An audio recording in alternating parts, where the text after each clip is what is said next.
तो दोस्तों आज मैं एक्सप्लेन करूंगा हाल ही में रिलीज हुई स्क्रीम 6 को, यानी कि स्क्रीम के पार्ट 6 को। ये एक स्लैशर मूवी सीरीज है जिसके ऑलरेडी 5 पार्ट आ चुके हैं, जिनको मैं ऑलरेडी एक्सप्लेन कर चुका हूं। तो अगर आपने वो वाली वीडियो नहीं देखी है तो जाकर जरूर देखना, उसका लिंक आपको नीचे डिस्क्रिप्शन में और पिन कमेंट में मिलेगा, क्योंकि उसको देखे बिना आपको कुछ भी समझ में नहीं आने वाला है। और जैसे ही आप उस वीडियो को देख लोगे तो यहाँ पर आपको सारी चीजें आसानी से समझ में आने लगेंगी। और ये मूवी बहुत ही बढ़िया है। इसकी IMDb rating 7.4 stars out of 10 चल रही है। और सबसे इंटरेस्टिंग बात यह है कि इस मूवी के अंदर एक नहीं, दो नहीं, बल्कि उससे भी ज्यादा गोस्ट फेस किलर्स हैं। तो आपको देखने में बहुत मजा आने वाला है। तो चलिए अब बिना किसी देरी के चलते हैं सीधा वीडियो की तरफ। मूवी की शुरुआत होती है आखिरी मूवी के कुछ महीनों के बाद से ही, और हम देखते हैं ब्लैकमोर यूनिवर्सिटी के प्रोफेसर लॉरा क्रेन को, जो कि एक ब्लाइंड डेट पर आई हुई थी और काफी टाइम से अपने डेट का वेट कर रही होती हैं। खैर अब कुछ ही देर के बाद में उन्हें उसके डेट का मैसेज और कॉल आता है और वो उसको ये कहता है कि उसको रेस्टोरेंट नहीं मिल रहा है, तो वो उसको पिकअप कर ले। और वो उससे बात करते हुए बाहर आती है और एक खाली रास्ते पर पहुंच जाती है, जहां पर फोन पर उसके डेट की आवाज अचानक से स्केरी हो जाती है, just like the famous ghost face. और अब अंधेरों से निकलकर गोस्ट फेस बहुत ही मजे से बार बार स्टैब करके उसको जान से मार देता है। और अब वो अपना मास्क और कॉस्ट्यूम चेंज करता है और वहां से जाने लगता है। अब रास्ते में उसको टैरा मिलती है, जिससे उसकी थोड़ी बहुत जान पहचान थी, यानी कि यहाँ पर ये जो भी किलर है वो उसके जान पहचान वाला था। और उससे बात करके वो अपने घर आता है, अपने गोस्ट फेस मास्क को क्लोजेट में रख देता है, जहाँ पर एक और मास्क और कॉस्ट्यूम रखी हुई थी। और वो इस अपार्टमेंट में अपने फ्रेंड ग्रेग के साथ में रहता था, जो कि फिलहाल घर पर नहीं है। और ये कोई और नहीं बल्कि इसका नाम जेसन होता है। अब उसे ग्रेग का फोन आता है, जो कि गोस्ट फेस की आवाज में ही बात कर रहा होता है। और वो बातों ही बातों में सीरियस हो जाता है कि उसने उसकी ही टीचर को क्यों मार दिया, जिस पर वो कहता है कि उसने उसको नंबर कम दिए थे और उसे मारते वक्त उसे बहुत ही मजा आया।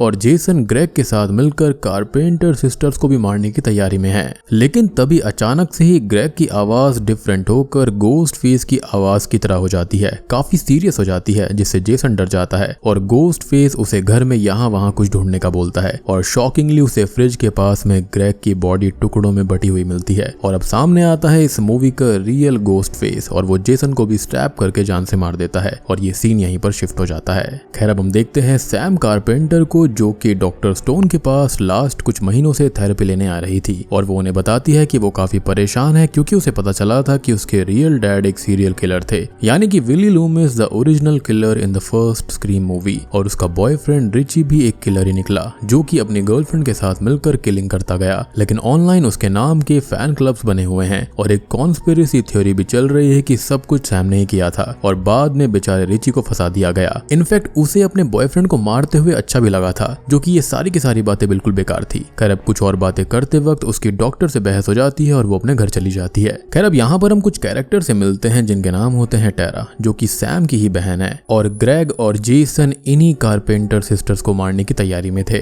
लेकिन उससे पहले ही किसी और ही गोस्ट फेस ने उनको ही मार दिया।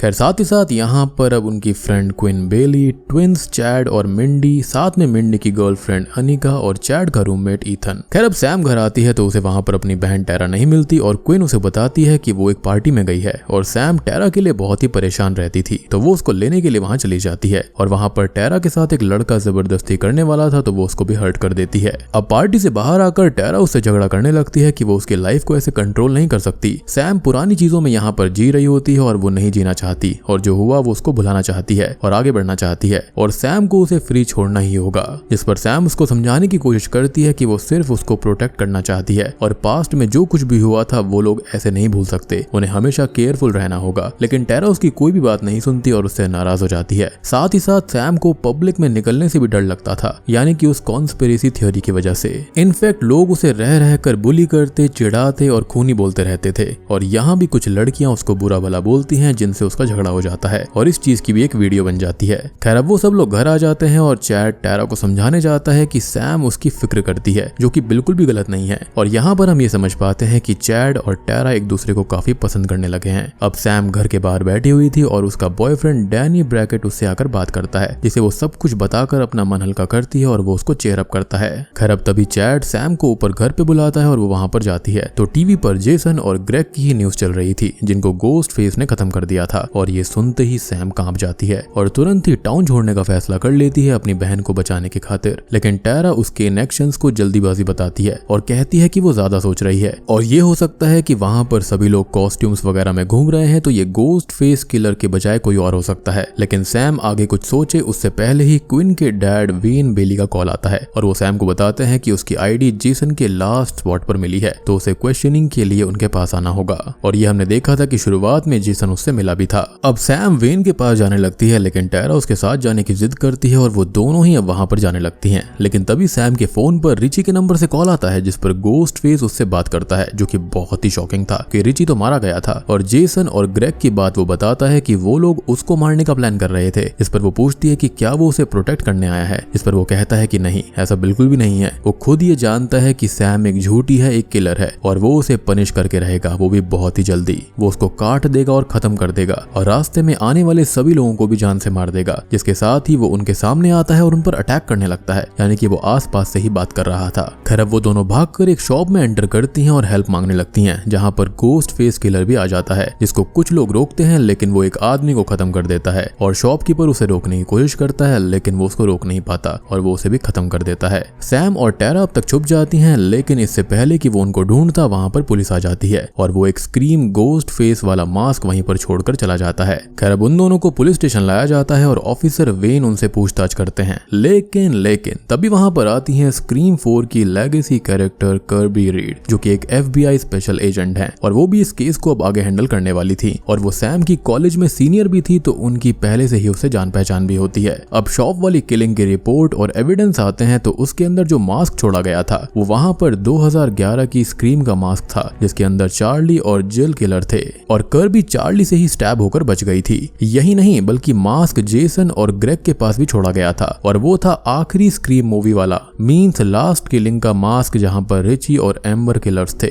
अब सैम इन सब चीजों से दूर रहना चाहती थी तो वहां से चली जाती है लेकिन वो शॉप वाले हादसे के टाइम वहीं पर थी तो वो और टैरा इन्वेस्टिगेशन खत्म होने तक टाउन से बाहर नहीं जा सकती थी जो कि काफी नॉर्मल है। खैर अब वो बाहर आती है तो उसे बहुत सारे रिपोर्टर्स घेर लेते हैं और उनमें से एक होती है गेल वेदर जिसने लास्ट टाइम पर बहुत कुछ छाप दिया था और उससे दोनों बहनें बहुत ही ज्यादा नाराज थीं। लेकिन वो उनसे कहती है कि वो उसका काम है लेकिन वो भी गोस्ट फेस को पकड़वाना चाहती है और वो सिडनी के बारे में भी बताती है कि वो अपनी फैमिली के साथ हाइडिंग पर निकल चुकी है ताकि वो हर चीज से बच पाए। खैर अब हम देखते हैं डॉक्टर स्टोन को जिनके घर वही गोस्ट फेस किलर आता है और उन्हें खत्म करके सैम की फाइल ले जाता है और यहाँ भी एक मास्क छोड़ जाता है जो कि स्क्रीम 3 का था। खैर अब ये खबर पुलिस तक पहुंच जाती है और अब कर्बी और वेन आपस में बात कर रहे होते हैं कि ये वाला जो किलर है वो चाहता क्या है और वो इन मास्क को छोड़कर क्यों जाता है और इसलिए अब वो पुराने सारे के सारे रिकॉर्ड्स यानी कि स्क्रीम 1 to 5 को देखते हैं जहां पर हमने सारी किलिंग्स और गोस्ट फेस को देखा था, उनके बारे में वहां पर बात होती है। इधर सैम और बाकी दोस्त डिस्कस करते हैं कि ये वाला गोस्ट फेस क्या चाहता होगा एज हर गोस्ट फेस अपनी स्टैब मूवी बनाना चाहता है और रिची भी वही कर रहा था जिस पर मिंडी फिगर आउट करती है कि वो अपनी एक फ्रेंचाइजी बनाना चाहता है जिसके अंदर नए कैरेक्टर्स होंगे और लेगेसी कैरेक्टर्स आएंगे सिर्फ नॉस्टैल्जिया के लिए और सारे के सारे खत्म कर दिए जाएंगे। खैर अब वो लोग अपने सस्पेक्ट्स को मार्क करते हैं तो इस फ्रेंचाइजी के रूल के हिसाब से क्विन जो कि सैम और टैरा की रूममेट बनी है वो यहाँ पर हो सकती है, ईथन हो सकता है और अनिका भी हो सकती है जिस पर वो तीनों ये कहते हैं कि वो लोग ये नहीं कर रहे और उनके लिए बाकी के 4 सस्पेक्ट्स हैं। ऐसा हो सकता है कि ट्रॉमा के अंदर सैम या फिर कोई भी पागल होकर ये मजे के लिए कर रहा होगा, यानी कि यहाँ पर सब लोग एक दूसरे के ऊपर ही शक कर रहे थे। खैर अब रात को वो सब घर पर होते हैं और टीवी देख रहे होते हैं जिस पर यही खबर आ रही थी कि पुलिस की प्राइम सस्पेक्ट सैम कारपेंटर है और उसका वो रोड पर लड़कियों से लड़ने वाला वीडियो भी वायरल हो गया था जिसके बारे में मैंने आपको शुरुआत में बताया था, जिससे परेशान होकर वो टीवी ही बंद कर देती है। अब उसे लाइट अप करने के लिए टैरा, मिंडी और चैट जाते हैं और उससे कहते हैं कि वो लोग उस पर यकीन करते हैं और एक साथ रहेंगे एक टीम की तरह। खैर अब यहाँ पर डैनी जो कि साइड वाले अपार्टमेंट में ही रहता था वो ये देखता है कि सैम के घर के अंदर गोस्ट फेस घुसा हुआ है और उसे बताने के लिए वो कॉल करता है लेकिन वो फोन पिकअप नहीं करती और अब तक गोस्ट फेस आकर क्विन को खत्म कर देता है। वो लोग वहां से भागने की कोशिश करते हैं जिसके अंदर चैड और टैरा तो बाहर निकल जाते हैं लेकिन बाकी के लोग अंदर ही रह गए थे और गोस्ट फेस अनिका को स्टैब करके बहुत इंजर्ड कर देता है। लेकिन मिंडी और सैम उसे लेकर वॉशरूम में आते हैं और डोर को बंद कर लेते हैं जहां पर पहले से ही मरा हुआ कोई पर्सन मिलता है और यहाँ पर ये भी है एक तरह से फ्रेंचाइजी रूल वाले सस्पेक्ट्स ही खत्म हो रहे हैं। Now coming back to the story, वो लोग वॉशरूम के अंदर थे और जैसे तैसे डोर को लॉक कर रहे थे और डैनी अपनी विंडो से एक लैडर उनके वॉशरूम की विंडो में डालता है जिससे सैम और मिंडी तो आ जाते हैं, लेकिन अनिका जैसे ही आने को होती है तो गोस्ट फेस वॉशरूम के अंदर आता है और उस लैडर को हिलाकर उसे नीचे गिरा देता है, जिससे वो भी खत्म हो जाती है और वो वहां से चला जाता है। और मुझे लगता है कि ये सबसे वर्स्ट वे था मरने का। खैर अगले सीन में पुलिस वहां पर आ गई थी और सब कुछ इन्वेस्टिगेट करती है और सैम यहाँ बहुत परेशान थी, जिसको डैनी संभालने की कोशिश करता है। उसे अभी भी किसी पर भरोसा नहीं होता और ये बात समझते हुए वो वहां से चला जाता है। खैर अब वहां पर ऑफिसर वेन आते हैं जो कि अपनी बेटी के खत्म होने से बहुत दुखी थे और जिन्हें सैम और टेरा संभालती हैं, और वो ये कहते हैं कि उन्हें इस केस से तो हटा दिया गया है, लेकिन वो कसम खाते हैं कि अपनी बेटी के खत्म होने का बदला उस गोस्ट फेस से जरूर लेंगे। खैर अब तभी वहां पर गेल और कर्बी आती हैं और वहां पर उन सबको एक जगह पर लेकर जाती हैं, जो कि एक पुराना थिएटर था जिसको स्क्रीम मूवी का श्राइन जैसा बना दिया गया था। यहाँ पर पूरी मूवी की छोटी बड़ी हर एक चीज थी और इस जगह को किसी और ने नहीं बल्कि जेसन और ग्रेग ने ही बनाया था, जो कि गोस्ट फेस को पता चल गई थी और उसने यहीं से सभी के मास्क लिए थे। खैर अब यहाँ पर सैम बिली के मैनिक्विन को देखती है, जहाँ पर उसे फिर से उसके विजन्स आते हैं, जो कि उसे इसमें शामिल होकर किलिंग करने का कहता है, लेकिन वो खुद को संभालती है। अब उसकी थोड़ी बहुत बहस यहाँ पर अपनी बहन टेरा से भी हो जाती है, जो कि ये कहती है कि वो नॉर्मल लाइफ जीना चाहती है, जो कि हो ही नहीं रही है, जहाँ पर कर्बी उसे और गेल सैम को संभालती है। अब वो सब वहां से जाते हैं और एक प्लान बनाते हैं कि सैम और टेरा अकेले घूमेंगे और बाकी लोग छुपकर उन पर नजर रखेंगे, जिससे जब गोस्ट फेस उनके पास में आए तो वो उसको पकड़ लें और कॉल करने पर उसकी लोकेशन भी मिल जाएगी। लेकिन ये प्लान फेल हो जाता है क्योंकि गोस्ट फेस का कॉल आता तो है लेकिन गेल के घर से, और वो सब अब गेल को बचाने भागते हैं। खैर अब यहाँ पर गेल घर पर अपने बॉयफ्रेंड के साथ थी और गोस्ट फेस उसको कॉल करता है। वो उसको डराता है, मॉक करता है, पुरानी बातों के बारे में बोलता है, यानी कि डूई के मौत पर इमोशनल करता है और इसी बीच उसके बॉयफ्रेंड को खत्म भी कर देता है। अब वो गेल पर अटैक करता है, लेकिन वो उससे बचकर भागती है और अपनी गन उठा लेती है, लेकिन वो उससे बच जाता है और फाइनली उसको स्टैब कर देता है। लेकिन तब तक सैम और टेरा वहां पर आ जाती हैं और गोस्ट फेस भाग जाता है। साथ ही साथ गेल यहाँ पर अभी सेफ थी, जिसको हॉस्पिटल ले जाया जाता है। सभी लोग अब हॉस्पिटल आते हैं और अब तक सैम पूरी तरह से टूट चुकी थी और वो फैसला करती है कि अब वो किसी को भी खत्म नहीं होने देगी और खुद गोस्ट फेस के पास में जाएगी, क्योंकि वही उसका टारगेट है। और सब लोग उसको समझाते हैं कि अभी तक उसने सभी को प्रोटेक्ट किया तो अब वो लोग उसको प्रोटेक्ट करेंगे। यहाँ पर ईथन भी उनके साथ था, जिस पर सबकी शक की नजर थी और बेचारा फालतू ही इसमें फंसा हुआ था। अब वो लोग एक प्लान बनाते हैं कि उस अबैंडन्ड थिएटर में गोस्ट फेस को बुलाएंगे और वहां पर उसको खत्म कर देंगे, और वो ये प्लान ऑफिसर वेन को बताकर उन्हें वहां पर बुला लेते हैं। लेकिन यहाँ पर सबसे बड़ी बात थी कि इनके बीच में ही कोई ना कोई कल्प्रिट है, क्योंकि इनके सारे प्लान फेल कैसे हो रहे थे।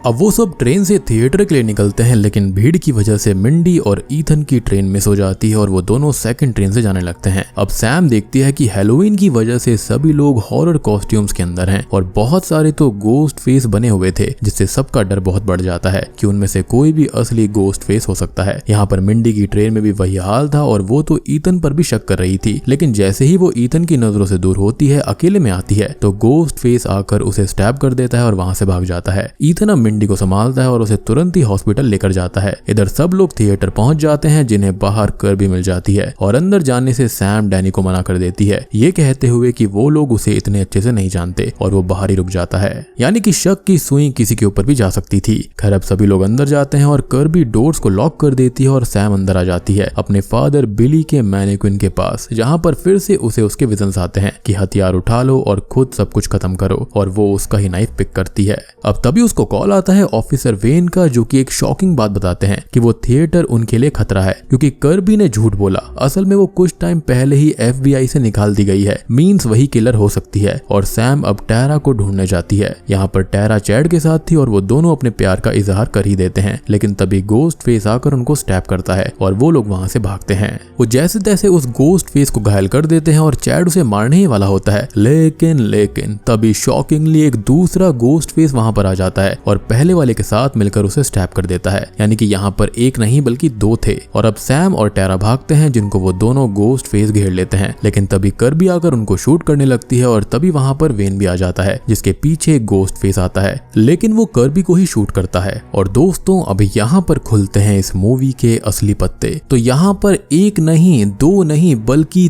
तीन गोस्ट फेस हैं। जी हाँ, और वो है खुद वेन, उसका ही बेटा, जो कि कोई और नहीं बल्कि ईथन है, और उसकी बेटी हार्ली क्विन, जिसको खत्म करने का इन्होंने नाटक किया था ताकि इनके ऊपर शक ना जाए। और मैंने आपको पहले ही बोला था कि यहाँ पर कुछ ना कुछ गड़बड़ है कि इनके सारे के सारे प्लान्स फेल हो रहे थे, तो इनमें से ही कोई ना कोई गोस्ट फेस था, तो ये तीनों ही यहाँ पर इसके पीछे थे।